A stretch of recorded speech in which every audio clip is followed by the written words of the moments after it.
বাংলাদেশের নিয়ন্ত্রণ হবে ঢাকা থেকে। বাংলাদেশের নিয়ন্ত্রণ করবে বাংলাদেশের জনগণ। দিল্লির দাবিদারি যারা করে এসেছে, নতুন করে যারা দিল্লির দাবিদারি করতে চায়, তাদের রাজনীতি বাংলাদেশে আর কখনোই প্রতিষ্ঠিত হবে না। আমরা জীবন দিয়েছি, আমরা জীবন দেওয়ার জন্য আমরা প্রস্তুত আছি, কিন্তু আজাদী এবং সার্বভৌমত্বের প্রশ্নে আমরা এক বিন্দু পরিমাণ ছাড় দেব না।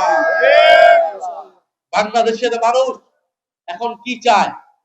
বাংলাদেশের মানুষ চায় পরিবর্তন, বাংলাদেশের মানুষ চায় সংস্কার, বাংলাদেশের মানুষ চায় ইনসাফ।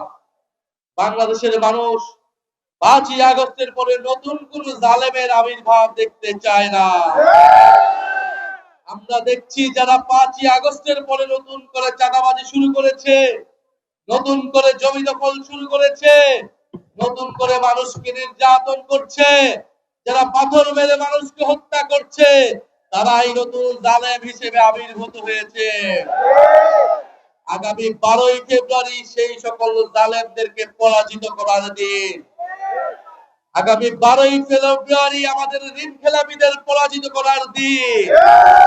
প্রিয় জনগণ, যদি আবার সংসদে আবার ঋণখেলাপিরা যায়, আবার ভূমিদস্যুরা সংসদে যায়, আবার বিদেশি নাগরিকত্ব যাদের রয়েছে তারাই যদি সংসদে যায়, তাহলে এই বাংলাদেশের কোনো পরিবর্তন হবে না।